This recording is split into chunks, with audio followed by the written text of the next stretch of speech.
Well, Lindsey Graham's speaking, Mitch McConnell's speaking, the Dems have just spoke, not a shocker. What did you think we were going to learn from the FBI probe on Kavanaugh? Nothing, not a thing, sir. I didn't think it would learn anything. Of course, it wasn't about that. In the end, it was about delay. That's all this has been about. Well, we didn't get to speak to Kavanaugh, and we didn't speak to Dr. Ford. They didn't have a chance. Did they not speak last week? Did they not have their opportunity last week?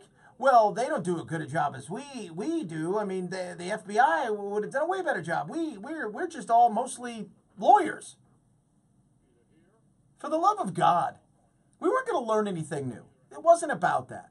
It was about appeasing some people and giving people the peace of mind. I like the fact that they limited the scope, because let's be real, as we're seeing with the Russia investigation, if there is no limits, it'll be unlimited in what they're going to try to do. And it could last for months and months and months, which is what the Democrats want. In the end, that's kind of what they want. No, yes. So what did we learn today? So far, nothing. The vote's going to happen tomorrow, probably. They'll have a real vote, like the vote on Saturday. And we'll see what happens. There are still a few ifs out there. Murkowski, Collins, Flake. Although I think this will appease Flake enough, and I think the others will come on board, and I think he'll be confirmed. But it was never about that.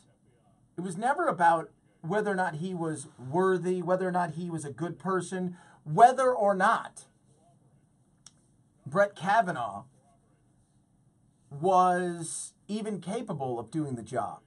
It's the way that he looks at the law. He looks at the law in a much different way than the left wants him to look at the law.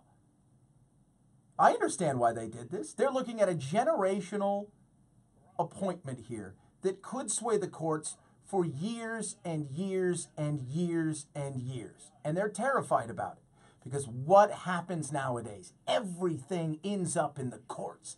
Everything ends up in the courtroom, and they worry that this is going to change everything.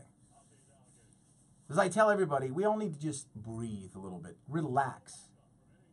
Guess what? If he's confirmed on Saturday and he's sworn in and he's a new judge, come Monday, you'll be the same person you were. Come Tuesday, you'll be the same person. And by next Friday, we'll have had 3 or 4 things that Trump will have said that will send the media into a tizzy, and we'll be off and running in another direction.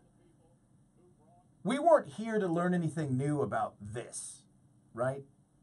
We knew exactly what was going to happen. Their playbook is simple. They were going to come out and say it was awful, it was horrible, they didn't interview enough, they didn't do enough, the scope wasn't big enough, it shouldn't have been limited in this, that, and the other. We saw that coming. I said that a week ago. The minute Flake said, okay, we need to do this, you knew exactly what was going to happen. This was about doing everything you could to stop him. And if that means destroying him, by all means necessary, go ahead and do it, is the way that people felt. Well, it's over now. The FBI has turned in what they found or didn't find. We may or may not know anything. We'll hear tidbits here and there. Now it's up to the senators to decide if he is the next one. I think he's going to get through. And this is a prelude of what's to come.